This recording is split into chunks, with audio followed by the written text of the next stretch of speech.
Good morning, everybody. Thursday, July 13th, 2023. I'm going to ask the same favor that I ask every episode. Actually, that's not true. I haven't asked every episode, but I'm going to ask this episode.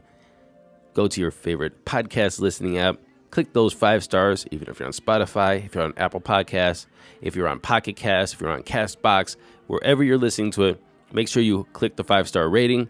And if there is an ability to leave a comment and tell people how much you love this show, please do it. Don't say the name of the show because we might be rebranding to something a little bit more, relevant to what we do here. But please do us a favor and continue to leave those nice comments so people know to click on the show, know that they're going to get some good information, and know they're going to have a good time. Now let's go have that good time with today's crypto news. The United States government is moving its Silk Road Bitcoin stash again. In November of 2021, cops took in around $3.36 billion in Bitcoin, and people are saying that this could be the stash that they're moving. Since they took that Bitcoin, they've been selling it bit by bit, pun intended.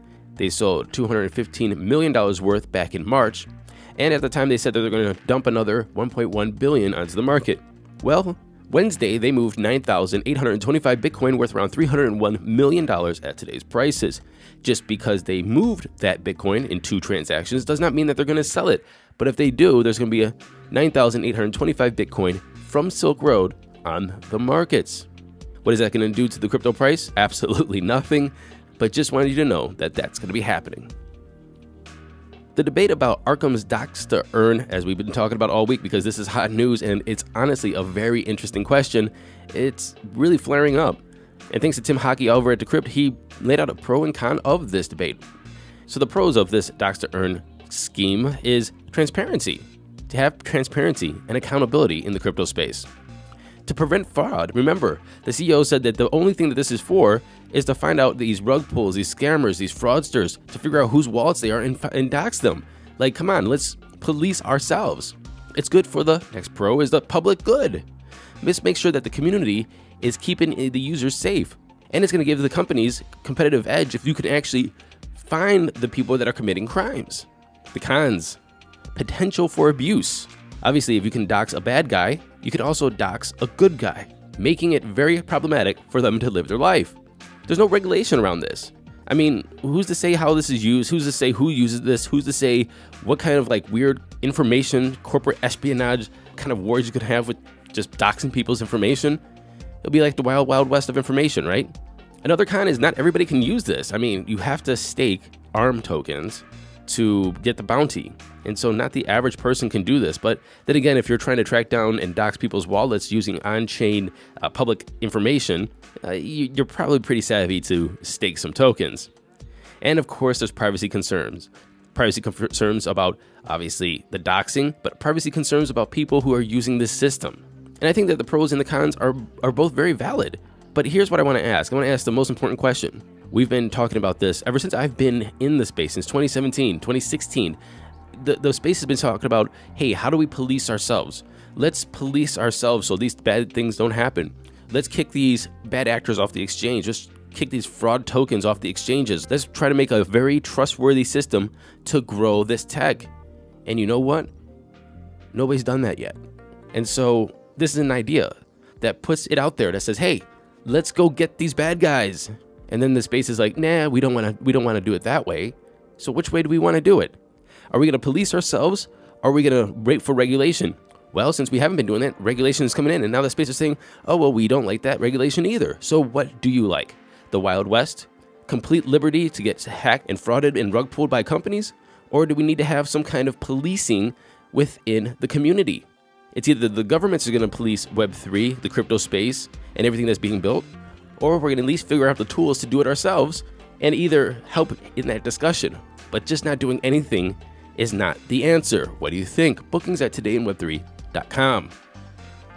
Earlier this year, Google, they said that they're exploring changes to its Google Play Store, updating its policies that would give developers a clear guideline on how to add NFTs to their Android games.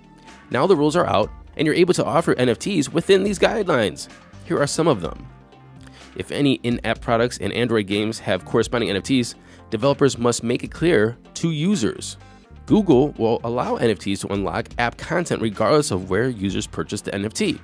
Developers will not be allowed to promote or glamorize any crypto or NFT trading activities. NFTs cannot be wagered, and sweepstakes will also not be allowed. Any wagering or betting mechanics will require the developer to meet Google's gambling eligibility requirements. NFTs bought by users should be consumed or used within the game to enhance the user experience or aid users in advancing the game. And NFTs must not be used to wager, stake, or exchange in any opportunity to win prizes of real-world monetary value, including other NFTs. So, you can have NFTs, but you have to be within these guidelines. My question is that if you don't have any real-world value to this, what's kind of the point? And if you can't take it off and throw it onto an exchange to get real-world value, what's the point? And if it's in-game NFTs that say a shield or a sword or a gun or a laser or whatever, and you can't exchange it for some kind of real-world value, or they can't pay you for it, maybe it's just a swap within the game for game tokens or points that have no real-world value. Again, what's the point? I don't know. What do you think? Is this a good move, a bad move, or is it showing that there's really no utility to an NFT if there's no value to the NFT? Or am I completely off base? Bookings at todayinweb3.com. In some FTX Sam Bankman-Fried news, Sam Bankman-Fried and the FTX Group, he paid around $325.5 million in return for the acquisition of Swiss company Digital Assets AG, which would ultimately become FTX Europe. FTX insiders, they pursued this acquisition because they believed that the founders could provide them with access to European regulators that will allow FTX to obtain the necessary licenses for activities in the European Economic Area. The deal was for more than $376 million, which again, they paid $323.5 million, and $52.5 million is still an obligation remaining. Well, lawyers allege that FTX Europe leadership received excessive earn-out payments of nearly $100 million. And the crypto exchange's FTX lawyers have asked the U.S. Bankruptcy Court in Delaware to award recovery of more than $323.5 million from FTX Europe's leadership. For me, reading the article and reading between the lines, of course, links are in the show notes so you can read it yourself, it looks as though they're trying to figure out why this company was valued so high and why FTX paid so much money for it. And the value that they were getting is nowhere near the $323.5 or $376 million. So they're kind of like, yeah, we need to recover that money. Moving over to India, that was a jump, right? From FTX Europe to India. Here we go. India's largest private lender, HDFC Bank, said on Thursday that it has signed up over 100,000 customers and 170,000 merchants in its pilot programmers using their new central bank digital currency. So India, here comes your CBDC. Moving into some Ethereum news. Well, Ethereum activity is on the rise, and there's three metrics that we got to look at to show that it has been increasing. Number one is the total lock value of ETH. The amount of ETH that has been deposited in the ETH 2.0 contract has increased 70% since the beginning of this year. Decreases of ETH in the exchanges. The total balance of Ethereum on exchanges had dropped by 32%, the lowest level in 5 years. And we have an increase of externally controlled accounts topping 100 million for the first time. That's accounts or wallets holding a non-zero amount of Ethereum. This is all positive for Ethereum. Another metric that shows Ethereum is still the top dog. Everybody's pointing to them topping the ESG ranking, and that's environmental, social, and governance aspects. I don't know why this matters, but it does apparently. Number one is Ethereum on that ranking, followed by Solana, Cardano, Binance Coin, Aptos, Polkadot, Dai, Ripple. Bitcoin is at number 20. Surprisingly, Litecoin is at number 32. And in relevant Ethereum news, Polygon is now looking to launch an upgraded token. And Polygon has dubbed this the third generation token after Bitcoin and Ethereum. In terms of function, the new Polygon token will let Pol holders become validators within the network, allowing them to validate any number of chains on the network.